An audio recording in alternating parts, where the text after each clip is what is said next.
Allah heç bir kasıb övladını, varlı övladının yanında, onda var, məndə yoxdur deyə başını aşağı eləməsin.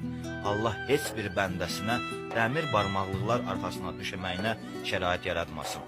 Allah heç bir valideyni övlada, övladı da valideynə möhtac eləməsin.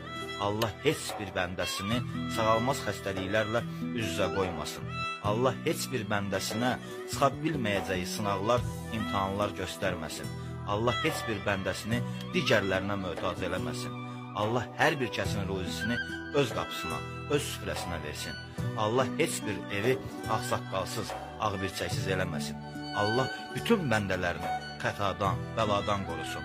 Allah bütün bəndələrinin yaxınlarına, qohumlarına, ailələrinə, ocağının başına pis əməllərlə, şeytanın ordusu olan insanlardan gəlib yığışmasına müsaade etməsin.